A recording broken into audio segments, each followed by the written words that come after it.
Olá, meu nome é Pedro Barros, estou diretamente de Londres, do Congresso Europeu de Cardiologia 2024. Hoje é o primeiro dia do Congresso e tivemos 3 trabalhos chamados Late Breaking Clinical Trials apresentados. Nesse vídeo eu vou destacar um dos trabalhos chamado ABS Trial. Qual foi esse estudo? O que é que ele teve? Qual a hipótese dele? Então, aquele paciente nosso que está no consultório, que teve um infarto 1 ano atrás, 2 anos atrás, e que está usando beta-bloqueador, mas ele não tem fração de ejeção reduzida. Será que vale a pena manter esse beta-bloqueador ou não? No Congresso Americano de Cardiologia, no ACC, tivemos um trabalho chamado Reduce-MI.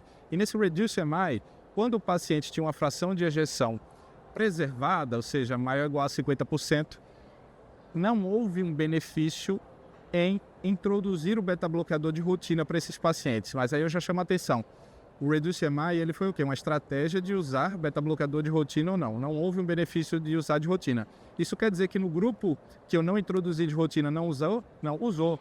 É o que chamou crossover, né? Então, ao longo do tempo, ali 20%, 30% dos pacientes começaram a usar beta-bloqueador. Por diversas razões. Não só pela fração de ejeção, que eventualmente pode modificar com o tempo, mas normalmente não é esse o critério. Se o paciente saiu com a fração de ejeção preservada do infarto, ele não tende a piorar, é mais no sentido contrário, né, que pode acontecer. Mas ele pode ter por hipertensão mal controlada, precisa associar um medicamento, e o beta-bloqueador num paciente com doença coronária termina sendo uma opção para adicionar numa terapia já de base. Para o paciente que tem arritmia, por exemplo, paciente que tem angina, então por diversas razões você pode usar o beta-bloqueador para esse paciente. Então, o Reduce-MI mostrou assim, que com estratégia de rotina para fração de ejeção preservada, não havia um benefício claro, mas isso não quer dizer que ao longo do tempo não vá usar. Já esse outro estudo, o ABS, ele foi diferente, em 2 aspectos que eu quero destacar. Primeiro, a fração de ejeção. Eles colocaram a fração de ejeção levemente reduzida. Isso eu já não concordo muito, porque esse não é um ponto muito de dúvida nosso. É um paciente que pós-infarto, que está com a fração de ejeção levemente reduzida, normalmente a gente vai usar beta-bloqueador para esse paciente. Mas tudo bem, eles incluíram, a gente vai ver o resultado, o que é que deu. Uma outra diferença importante é que eles vão suspender o medicamento. E aí você lembra, quando eu introduzo o beta-bloqueador, eu tenho um upper regulation de receptores, e na hora que eu suspendo, eu posso ter um efeito rebote por maior cuidado que eu tenha. Isso pode aumentar a pressão, pode aumentar a frequência cardíaca. O que é que o estudo mostrou o seu resultado? Mostrou que não foi bom tirar. Então, assim, resumidamente, ele coloca que não foi não inferior, mas até tem critérios de inferioridade.